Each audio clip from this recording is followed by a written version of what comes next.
ভ্যানে লাশের স্তূপে আগুনে পুড়িয়ে মারা পুলিশ আব্দুল্লাহিল কাফি আটক। শেখ হাসিনা এখন ভারতের মাথা ব্যথার কারণ বললেন এস জয়শঙ্কর। দেশে আবারও এলপিজি গ্যাসের দাম বৃদ্ধি। জাতীয় সংসদ স্পিকার স্বেচ্ছায় পদত্যাগ করলেন। আওয়ামী লীগের ২৬ জন মন্ত্রী এমপিদের দেশ ত্যাগের নিষেধাজ্ঞা দিয়েছে আদালত। ভারতের ত্রিপুরায় ১৭ বাংলাদেশি আটক। শুনছিলেন সংবাদ শিরোনাম, এখন থাকছে বিস্তারিত। ভ্যানে লাশের স্তূপে আগুনে পুড়িয়ে মারা পুলিশ আব্দুল্লাহিল কাফি আটক। ঢাকা জেলার সাবেক অতিরিক্ত পুলিশ সুপার মোহাম্মদ আব্দুল্লাহিল কাফিকে আটক করা হয়েছে। সোমবার বিমানবন্দর থেকে ডিবি পুলিশ তাকে আটক করে। গত ৫ই আগস্ট ঢাকার আশুলিয়ায় ছাত্র জনতা তাকে হত্যার পর আগুনে পুড়িয়ে ফেলার ঘটনার অভিযোগ রয়েছে তার বিরুদ্ধে। ঢাকা মহানগর গোয়েন্দা সাবেক অতিরিক্ত পুলিশ সুপার আব্দুল্লাহিল কাফিকে ছাত্র জনতাকে হত্যার পর আগুনে পুড়িয়ে ফেলার অভিযোগে গ্রেফতার করা হয়। এর মধ্যে খবর পাওয়া গেছে শাহজালাল আন্তর্জাতিক বিমানবন্দরে তিনি ডিবি পুলিশের হাতে আটক হয়েছেন। তার বিরুদ্ধে ওঠা অভিযোগের বিষয়ে জিজ্ঞাসাবাদের জন্য ডিবি কার্যালয়ে নেওয়া হয়েছে। শেখ হাসিনা এখন ভারতের মাথা ব্যথার কারণ হয়ে গেলেন জানালেন ভারতের পররাষ্ট্র উপদেষ্টা এস জয়শঙ্কর। ১৫ বছরের শাসন আমলে মানবাধিকার লঙ্ঘন ও বিরোধীদের দমন পীড়নের প্রতিবাদে বাংলাদেশের ছাত্র জনতার গণ আন্দোলনে যারা নেতৃত্ব দিয়েছিলেন তাদের দাবি শেখ হাসিনাকে ভারত থেকে ফিরিয়ে এনে বিচারের মুখোমুখি করা হোক। কিন্তু ৭৬ বছর বয়সী হাসিনাকে ফেরত পাঠাতে চায় না ভারত। এর ফলে দক্ষিণ এশিয়ায় অন্যান্য প্রতিবেশীদের কাছে ভারতের অবস্থান অক্ষুণ্ণ হওয়ার ঝুঁকি রয়েছে। হাসিনার লাল পাসপোর্ট বাতিল করা হয়েছে। এরপর কি হবে? বিশ্লেষকরা বলছেন ভারতের জন্য কূটনৈতিক মাথা ব্যথা হয়ে উঠেছেন হাসিনা। কিন্তু ভারত তাদের মিত্রকে নিজ দেশে ফেরত পাঠাতে চাইছে না। শেখ হাসিনার দেশ থেকে পালানোর সময় ফেলে গেছেন দলের হেভিওয়েট সহ অসংখ্য নেতাকর্মী ও অনুসারীদের। এ অবস্থায় বাংলাদেশ ভারত বন্ধুত্বের সম্পর্ক নষ্টের চিন্তা করছেন অনেকে। বিশেষ করে দক্ষিণ এশিয়ায় আধিপত্য বিস্তারে যখন চীনের সঙ্গে দ্বৈরথ চলছে, এমন একটা সময়ে এই উদাহরণ অনেকে ভালো দৃষ্টিতে নাও নিতে পারেন। ইন্টারন্যাশনাল ক্রাইসিস গ্রুপের টমাস কিং বার্তা সংস্থা এপিকে দেওয়া এক সাক্ষাৎকারে বলেছেন, ভারত কোনোভাবেই শেখ হাসিনাকে বাংলাদেশে ফেরত পাঠাতে চায় না। এর ফলে নয়াদিল্লির সঙ্গে ভালো সম্পর্ক থাকা অন্যান্য রাজনৈতিক নেতাদের কাছে একটা বার্তা পাঠানো হবে যে শেষ পর্যন্ত ভারত যদি হাসিনাকে রেখে দেয় তাহলে বিষয়টা ভারতের জন্য খুব ইতিবাচক হবে না। অন্যদিকে শেখ হাসিনার অধীনে যারা নির্যাতিত হয়েছেন তারা সরকারের সংগঠিত নির্যাতনের জন্য ভারতকেই দায়ী করেন। ভারতের হিন্দু প্রধানমন্ত্রী নরেন্দ্র মোদী হাসিনাকে স্বৈরাচারী শাসক হিসেবে তৈরি করতে অনুপ্রেরণা জুগিয়েছেন। নোবেল শান্তি পুরস্কার বিজয়ী ডক্টর মোহাম্মদ ইউনূসের নেতৃত্বে অন্তর্বর্তীকালীন সরকারকে মুখে মুখে সমর্থন দিয়েছেন ঠিকই, কিন্তু বাংলাদেশের অবস্থানরত হিন্দু ধর্মাবলম্বীদের রক্ষা করার জন্য ইউনূসের প্রশাসনকে বারবার অনুরোধ করেছেন নরেন্দ্র মোদী। ভারতের স্বাধীনতা দিবসে সপ্তদশ শতকের লাল কেল্লা থেকে দেওয়া ভাষণে মোদী বাংলাদেশি হিন্দুদের বিপদে পড়ার বিষয়টি উল্লেখ করেন এবং পরবর্তীতে মার্কিন প্রেসিডেন্ট জো বাইডেনের সঙ্গে ফোন আলাপেও বাংলাদেশের হিন্দুদের নিরাপত্তার বিষয়টি উপস্থাপন করেন। শেখ হাসিনার পতনের পর বিশৃঙ্খল পরিস্থিতিতে হিন্দু ধর্মাবলম্বী ও মন্দিরের উপর কিছু হামলার ঘটনা ঘটে। এসব ঘটনার নিন্দাও জানানো হয়েছে ভারতের পক্ষ থেকে। এদিকে বিএনপির মহাসচিব মির্জা ফখরুল ইসলাম আলমগীর বলেছেন, ভারত হাসিনাকে সমর্থন দিয়ে আশ্রয় দিয়েছে বটে, কিন্তু কিভাবে এই পরিস্থিতি সামাল দিতে হবে সেটা বুঝতে পারেনি।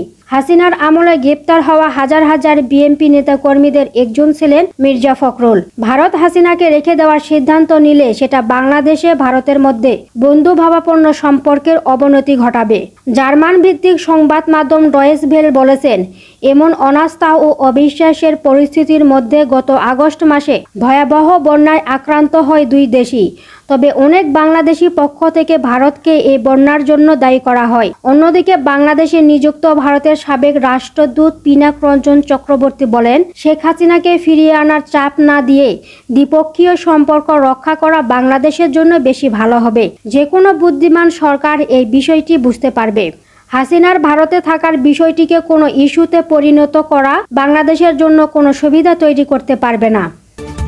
জাতীয় সংসদের স্পিকার পদ থেকে পদত্যাগ করলেন শিরিন শারমিন চৌধুরী। সোমবার 2 আগস্ট রাষ্ট্রপতি মোহাম্মদ শাহাবুদ্দিনের কাছে পদত্যাগপত্র জমা দেন স্পিকার। শেখ হাসিনা দেশ ত্যাগের পরে অন্তর্বর্তীকালীন সরকার গঠনের পর রাষ্ট্রপতি সংসদ ভেঙে দেন। শেখ হাসিনা সরকারের পতনের পর আওয়ামী লীগের অনেক নেতাকর্মীদের বিরুদ্ধে মামলা হয়েছে। শিরিন শারমিন চৌধুরীর বিরুদ্ধেও রংপুরে গুলিবিদ্ধ হয়ে স্বর্ণ শ্রমিক পুলিশ উদ্দিন নিহতের ঘটনায় হত্যা মামলা করা হয়। ক্ষমতাচ্যুত আওয়ামী লীগ জোট সরকারের সাবেক মন্ত্রী ও সংসদ সদস্য 26 জনের বিরুদ্ধে দেশত্যাগের নিষেধাজ্ঞা দিয়েছে আদালত। সোমবার ঢাকার মহানগর জ্যেষ্ঠ বিশেষ জজ মোহাম্মদ জগনুল হোসেনের আদালত দুর্নীতি দমন কমিশন তাদের বিদেশ যাত্রার নিষেধাজ্ঞা দেন।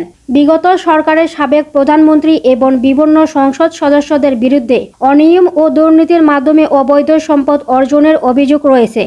বিশ্বস্ত সূত্রে জানা গেছে যে এই ব্যক্তিরা দেশ ছেড়ে পালানোর চেষ্টা করছেন।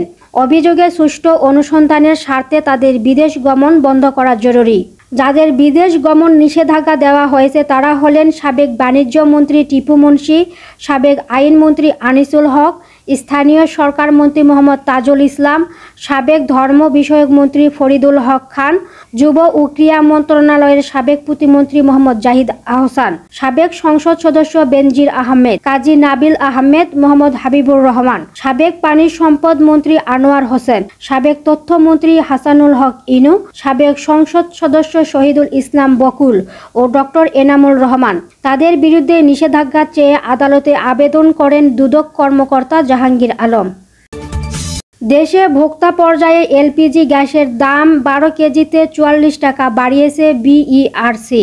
এর আগে টানা 3 মাস দাম কমানোর পর 12 কেজি সিলিন্ডারে গত 2 মাসে জুলাই ও আগস্টে দাম বেড়েছিল। এর মধ্যে জুলাইয়ে বেড়েছিল 3 টাকা, আগস্টে 11 টাকা। ঘোষিত নতুন দর সোমবার সন্ধ্যা 6টা থেকে কার্যকর হয়েছে। সেপ্টেম্বরের জন্য প্রতি 12 কেজি সিলিন্ডারের দাম নির্ধারণ করা হয়েছে 1421 টাকা। গত আগস্টের দাম ছিল 11,377 টাকা। এলপিজির 12 কেজি সিলিন্ডার সবচেয়ে বেশি ব্যবহৃত হয় গৃহস্থালী কাজে। ভারতে ত্রিপুরার 17 বাংলাদেশি আটক। ভারতের উত্তর পূর্বাঞ্চলীয় রাজ্য ত্রিপুরায় গত 24 ঘন্টায় 17 বাংলাদেশিকে গ্রেফতার করা হয়েছে।